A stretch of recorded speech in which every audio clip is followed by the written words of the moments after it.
This is a great time to return to your faith. We are facing an enormous challenge. We are facing some disastrous economic news just moments ago. The GDP was released. We knew it was going to be awful. 32.9%, the U.S. economy shrank. It is historic. We've never experienced anything like this before.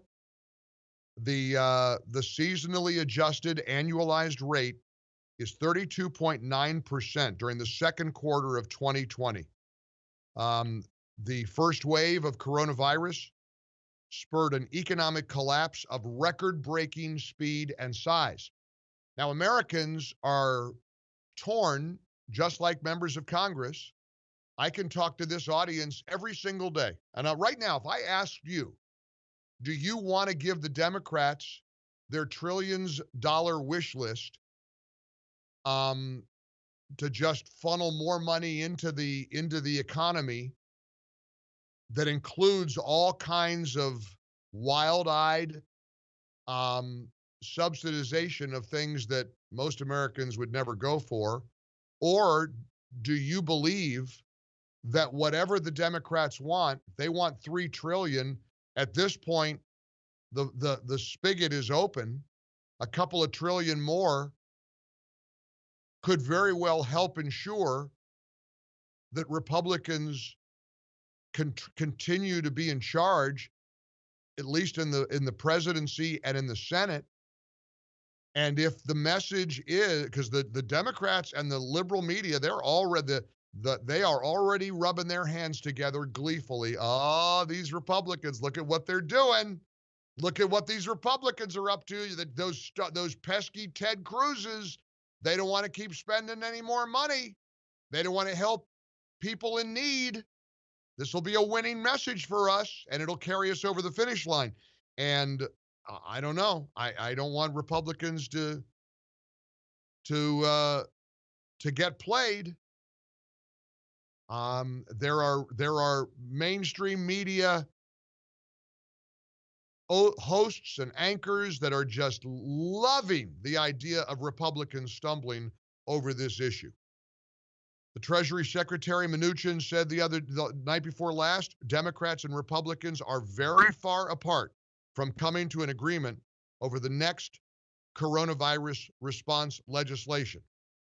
They are, and here's Pelosi's characterization. And she said this. She said, let me use a zoo analogy. She goes, I'm going to speak in animal terms. Say you are at the zoo. You see a giraffe, you see a flamingo. These two bills aren't mateable. And I know what Nancy Pelosi is saying. I believe we all do. They don't want to do any business with Republicans right now. There's no reason for the Democrats to play ball. I mean, come on. You think Pelosi, in front of her pair of refrigerators, eating gourmet ice cream, really is concerned about the kind of people who called my show every day? Like the guy, was it Clearwater, St. Pete the other day, called and said, we're desperate. I got to pay the water bill. I'm behind on the water bill. I got to buy bread. I got to buy groceries. And Republicans are pointing to, for example, a report. I'm looking at a report here from FoxNews.com. And this is kind of scary.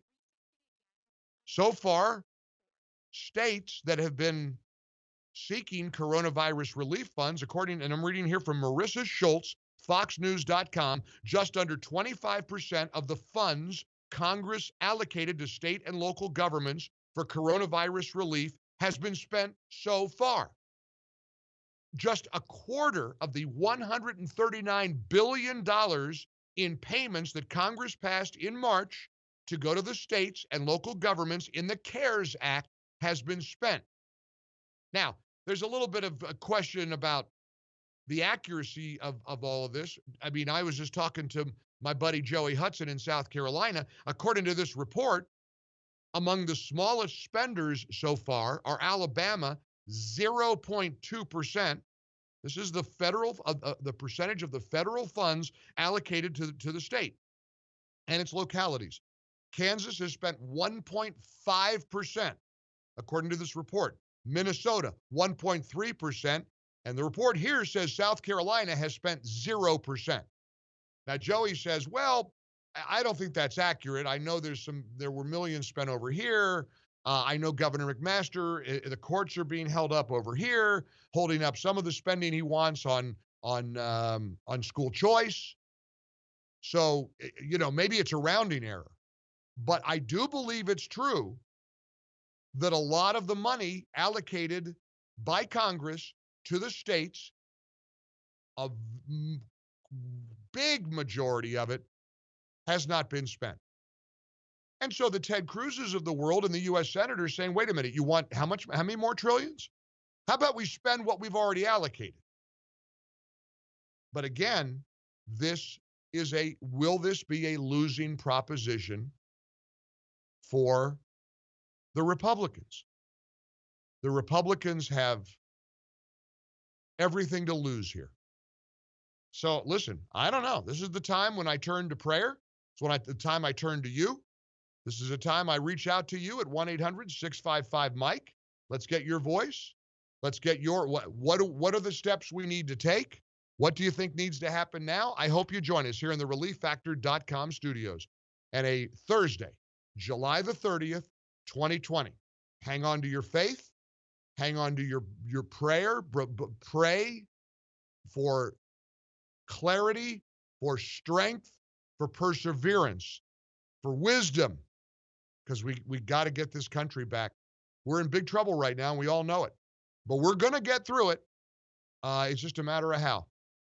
Jump on board and join me. Tell me what you think, because I'll get the ball rolling. I think both sides are right.